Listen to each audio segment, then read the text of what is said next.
Il est 19h50, bienvenue dans votre journal.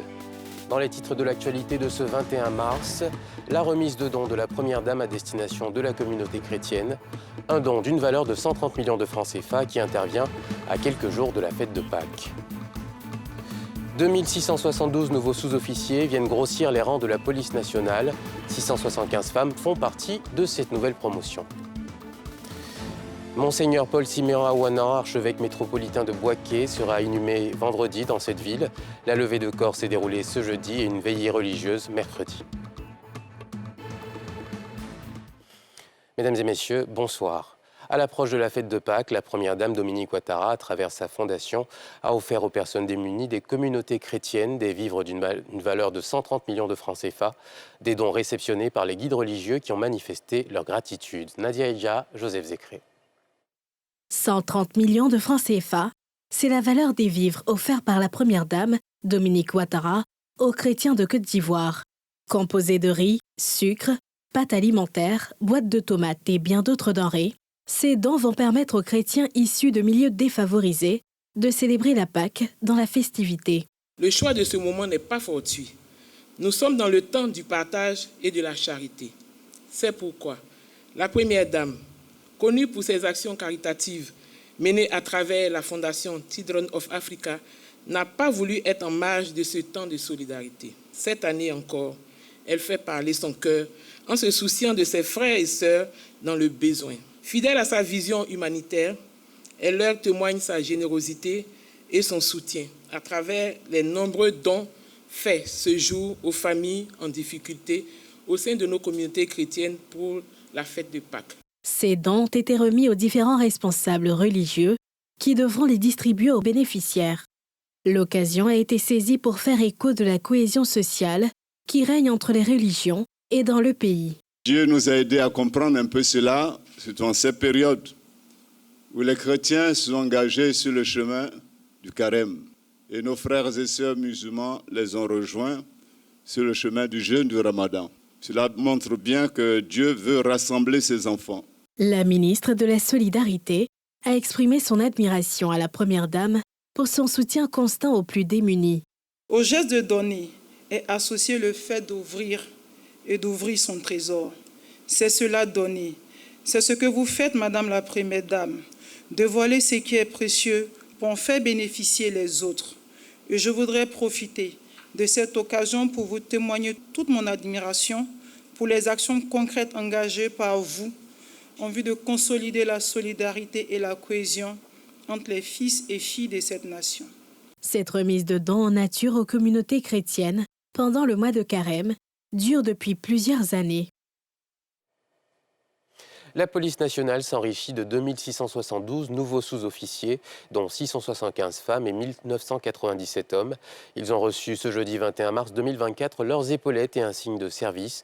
Occasion pour le ministre de tutelle, Vagondo Diomandé, de les instruire d'être des serviteurs exemplaires et s'écarter ainsi de toute inconduite. Reportage de Thiemé Dandjé et Eric Kimou.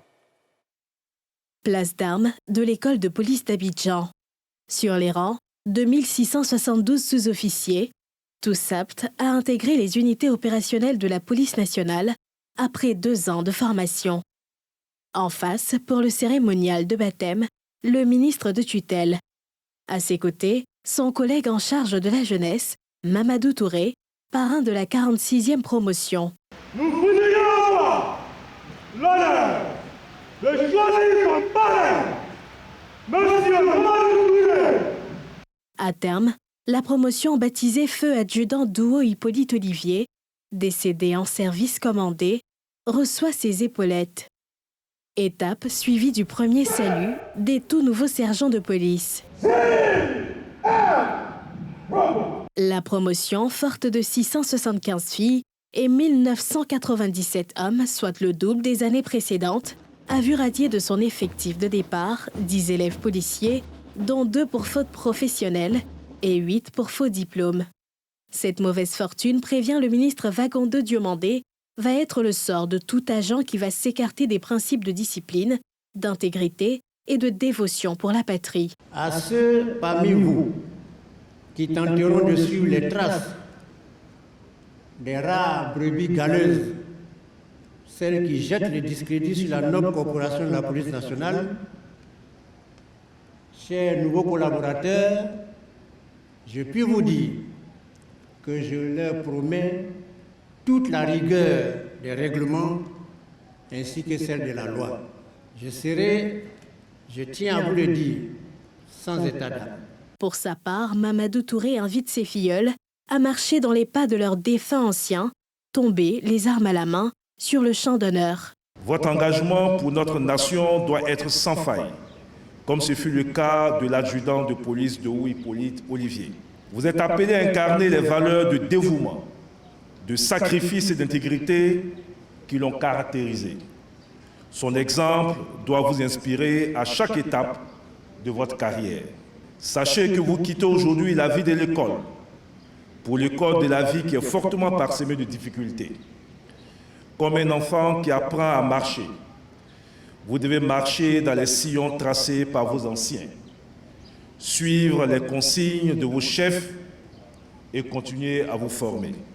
À travers un défilé militaire, tous se sont engagés à être de disciplinés et loyaux serviteurs de la police nationale qui voit son effectif passer à 26 000 hommes. Ensuite, nous avons le groupe. Décédé le 12 février dernier, Monseigneur Paul Siméon Awana, archevêque métropolitain de Bouaké, sera inhumé vendredi dans cette même ville. Avant cette étape, la levée de corps s'est déroulée ce jeudi et une veillée religieuse mercredi. Aux côtés des fidèles catholiques, le chef du gouvernement, Robert Begré-Mambé, et de nombreuses personnalités ont tenu à rendre un hommage à cet homme. Salif Yalekwe, Fulgence Kissiedo. Il a marqué l'Église catholique et toute la Côte d'Ivoire dans sa diversité. L'archevêque métropolitain de Bouaké, Monseigneur Paul Siméon Awana, est décédé le 12 février dernier. Mercredi soir, à la cathédrale Saint-Paul du Plateau, s'est tenue une veillée religieuse en présence du Premier ministre ivoirien, Robert Begré-Mambé. À ses côtés, plusieurs présidents d'institutions et des ministres.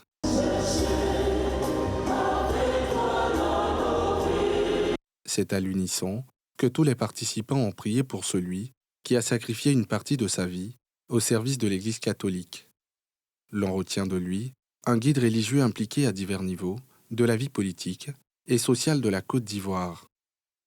C'est un homme engagé avec un franc-parler, mais c'est un homme de Dieu. Aujourd'hui, l'Église perd un de ses éminents membres et, comme vous savez, la cohésion sociale se nourrit donc justement de cette pluralité religieuse, ethnique, régionale.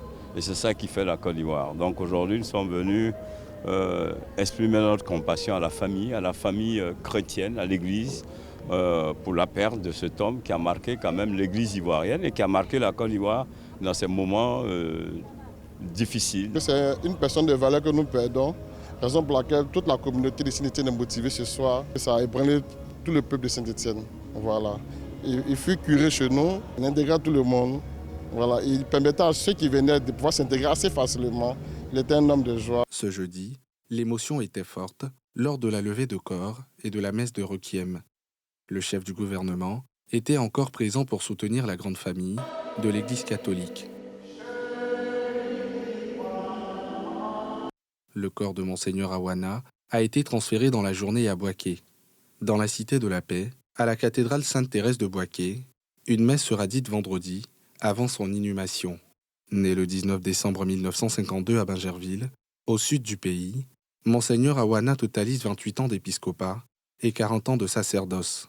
Il a été ordonné prêtre le 19 juillet 1981. En dehors de sa vie épiscopale, Paul Siméon Awana a dirigé la CONARIV, la Commission nationale pour la réconciliation et l'indemnisation des victimes de guerre, de mars 2015 à juillet 2017. Le Conseil des gouverneurs de la Banque d'investissement et de développement de la CEDEAO s'est réuni ce jeudi 21 mars à l'occasion de la 22e Assemblée générale ordinaire et la 12e Assemblée générale extraordinaire de l'institution financière. La ministre Kabanialé, à la présidence du Conseil des gouverneurs, a fait le point de l'année écoulée sous sa mandature. Nadia Edja, Joseph Zécré. L'année 2023 a été positive pour la Banque d'investissement et de développement de la CEDEAO, BIDC. Elle s'en sort avec une augmentation de son portefeuille de prêts de 18,3%. Les revenus d'intérêt ont connu une hausse de 39% et le total des actifs plus de 17%. Au total, la BIDC enregistre un bénéfice en hausse de 12%. Bénéfice qui est passé de 5,04 millions d'unités de compte à 5,67 millions d'unités de compte. Mieux, en juin 2023, la banque enregistrait une croissance significative de son bilan, atteignant 1253 millions d'unités de compte. Ce chiffre représente 121% de l'objectif projeté pour la fin de l'année 2025. Les notations de la banque sont en progrès, avec les notes B2 stables pour Moody's et B pour Fitch. Les notations constituent une marque de confiance des marchés financiers envers notre institution commune. Ces résultats contribuent au renforcement de la solidité financière de la banque. Ils sont à maintenir en dépit des crises politiques qui secouent la région ouest africaine. Nous sommes ici pour ouvrir la voie à une Afrique de l'Ouest plus prospère, plus intégrée et plus stable. Nous nous engageons à ce que nos 15 États soient au rendez-vous des échéances 2030 des objectifs de développement durable et 2063 de l'Union africaine, avec un capital humain des plus performants. Cette rencontre du Conseil des gouverneurs de la BIDC a vu l'élection du nouveau président en remplacement de la ministre Kaba Nialé, qui a conduit l'institution financière en 2023. La Côte d'Ivoire a célébré ce jeudi la journée météorologique mondiale à l'initiative de la Société d'exploitation et développement aéroportuaire, aéronautique et météorologique, la SODEXAM. En première ligne à l'action climatique, c'est le thème de cette édition, une occasion saisie pour sensibiliser les populations aux bonnes pratiques afin de réduire au maximum les effets du changement climatique. Salif Yalekwe, Fulgence Kissido. En Côte d'Ivoire, comme dans de nombreux pays du monde, l'on observe une vague de chaleur.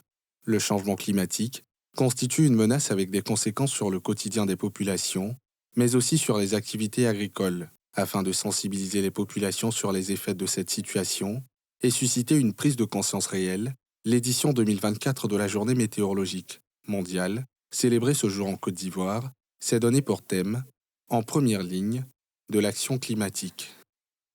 À cette tribune, la SODEXAM, Société d'exploitation et de développement aéroportuaire, aéronautique et météorologique, a dévoilé l'état du climat sur l'année 2023. La situation est grave et la réaction s'impose. En 2023, la Côte d'Ivoire a enregistré 1600 mm de pluie. Globalement, en Côte d'Ivoire, plus 15%. Mais, lorsqu'on rentre dans les détails, on a eu moins 16% de pluviométrie dans certaines régions. Il y a un problème pour l'agriculture, il y a un problème de ressources en eau en Côte d'Ivoire aujourd'hui. Une valeur de 27,2 degrés, soit une hausse de plus 0,8 degrés par rapport à la moyenne. Depuis 3 mois, on enregistre des records de température allant de 36 à 39 degrés, c'est-à-dire plus 4 ou 5 degrés par rapport à la moyenne qui est de 35-34 degrés. D'où cette vague de chaleur que nous constatons. Pour le monde agricole, les conséquences sont énormes. La durée de la saison nécessaire pour l'agriculture a été réduite. L'État ivoirien s'engage à jouer sa partition dans cette phase de transformation de la météorologie nationale. D'ici fin 2026, chaque région administrative sera dotée d'une station de mesure climatique pour les besoins des secteurs de l'agriculture, de l'énergie, de la santé, des ressources en eau et du transport aérien et terrestre. Un radar météorologique de dernière génération pour renforcer les alertes précoces face aux inondations. Un centre national de prévision d'alerte précoce comprenant tous les systèmes de surveillance de prévision et d'information météorologique. Un appel à la mobilisation et aux bonnes pratiques que comptent s'approprier ces participants, composés entre autres d'élus locaux, de professionnels des médias et des jeunes. Avec ce que nous voyons, il y a soit des inondations, il y a la forte chaleur. Franchement, ce n'est pas bon. Nous devons passer le message. le message, pour sensibiliser les populations, pour les amener aux bonnes pratiques. Cette journée mondiale a été instituée par l'Organisation météorologique mondiale le 23 mars 1950. Le ministre de la Promotion de la Jeunesse, de l'Insertion professionnelle et du Service civique, Mamadou Touré, a eu une séance de travail hier, mercredi, avec les représentants des jeunes impactés par les démolitions dans les quartiers précaires d'Atécoubé, de Yopougon et d'Adjamé. Une rencontre qui avait pour but d'aider à l'insertion ou à la réinsertion économique de ces jeunes avec les ministères sectoriels et les mairies concernées. Pierre Dipomela, Éric Kimou. Les échanges entre le ministre Mamadou Touré et les représentants des jeunes déguerpis d'Atécoubé, Adjamé et Yopougon s'est soldé par la mise en place d'un groupe de travail qui devra proposer dans une dizaine de jours des mesures concrètes en vue de leur insertion économique avec la contribution de d'autres ministères sectoriels. Les mairies avaient déjà commencé à identifier donc ces personnes, mais j'ai mis un accent particulier donc sur la fiabilité de ce dispositif, faire en sorte que ne soit pris en compte que les vrais bénéficiaires et que ce ne soit pas un appel d'air donc qui appelle donc tout le monde. Nous avons un dispositif national qui s'adresse à l'ensemble des jeunes de ces communes de la Côte d'Ivoire, et donc les jeunes qui ne sont pas directement impactés ou concernés par ce programme peuvent continuer à suivre le processus normal. Mais ceux qui devraient être pris en compte sont ceux qui ont été directement impactés et donc par les mesures de déguerpissement. Il y a plusieurs jeunes qui avaient des activités sur ces sites-là qui se retrouvent aujourd'hui sans activité. Et il y a aussi des jeunes qui habitaient dans ces quartiers, qui allaient travailler ailleurs, qui ont aussi été impactés. Et donc nous sortons très heureux parce que le dispositif annoncé par le ministre de la Promotion de la Jeunesse va tenir compte de tous ces jeunes-là. Et au finish, ce que nous souhaitons, c'est que ces jeunes puissent véritablement bénéficier d'emplois, eux aussi de soutien, de financement pour ceux qui étaient installés pour des activités génératrices de revenus. Le gouvernement ivoirien a pris une série de mesures en Conseil des ministres en vue de venir en aide aux populations impactées par les démolitions des sites à risque dans le district autonome d'Abidjan. L'une de ces mesures, dont la coordination a été confiée au ministère de la Promotion de la Jeunesse, de l'Insertion professionnelle et du Service civique, indique qu'il faut apporter un appui aux jeunes issus de ces quartiers défavorisés. 158 apprentis formés à plusieurs corps de métier par le Centre de recherche d'action pour la paix, le CERAP, à travers sa composante action sociale en milieu urbain, l'ASMU, ont reçu ce jeudi leur certificat de fin de formation et des équipements professionnels. Une initiative qui vise à célébrer les efforts des jeunes bénéficiaires, mais aussi à leur donner les moyens de faire leur premier pas sur le terrain de l'emploi. Mardoché Kouassi, Chèque Bleu. 3 articulations majeures ont meublé cette cérémonie qui sanctionne plusieurs mois de formation.